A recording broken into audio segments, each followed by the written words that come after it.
రామానాయుడు అనే ఆ మంత్రి ఆయన మాట్లాడిన మాటలు వైరల్ అవుతూ ఉంటాయి. ఇప్పుడు ఈ రోజుకి కూడా సోషల్ మీడియాలో ఆయన మాట్లాడిన వీడియో టేపు. ఆయన ఏమన్నాడు, ఇంటింటికి ఆయన పోతాడు, ఆయనతో పాటు కార్యకర్తలు అందరినీ పంపించాడు.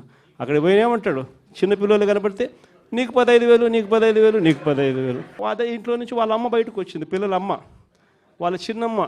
వీళ్ళు బయటకు వస్తే వాళ్ళని చూడగానే, వాళ్ళని చూసిన వెంటనే నీకు 18,000, నీకు 18,000, నీకు 18,000 అంటాడు. సంతోషమా అని అంటాడు. మళ్ళా అంతలో ఇంట్లో నుంచి ఈ చిన్నమ్మలు, ఈ అమ్మలు, వాళ్ళ అమ్మలు బయటకు వచ్చినారు. వాళ్ళని చూడగానే నీకు 50 ఏళ్ళ వయసు కదా, మీకు 48,000, నీకు 48,000, నీకు 48,000 అన్న మొదలుపెట్టినాడు. అంతటితో ఆగల. ఇంట్లో నుంచి 20 ఏళ్ళ పిల్లోడు వస్తే ఇట్లా చూసి నీకు 36,000, నీకు 36,000, నీకు 36,000 సంతోషమా అన్నాడు. అంతటితో ఆగల.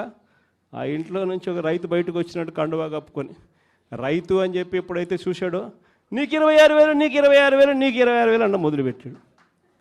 ఇలా మనం చెప్పిన దానికన్నా కూడా 3 ఇంతలు 4 ఇంతలు ఎక్కువగా ఇస్తాము అని చెప్పి ప్రతి ఇంటికి కూడా వీళ్ళు చెప్పిన మాటలు వీళ్ళను వెంటాడుతూనే ఉంటాయి.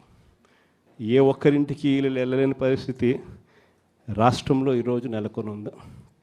ఒకవైపున ఇలాంటి రాజకీయ పరిస్థితులు ఒకవైపున ఉన్నాయి. మాట మీద నిలబడని రాజకీయ నాయకుడు ఈరోజు రాష్ట్రంలో ముఖ్యమంత్రి హోదాలో ఉన్నాడు. మాట ఇస్తే ఆ మాట తప్పడం కోసమే, ఆ మాట అంటే వెన్నుపోటు పొడవడమే అని చెప్పి డెఫినేషన్ ఇస్తూ రాజకీయాలు చేస్తూ ఉన్న వ్యక్తి ఈరోజు ముఖ్యమంత్రి స్థానంలో కూర్చొని ఉన్నాడు.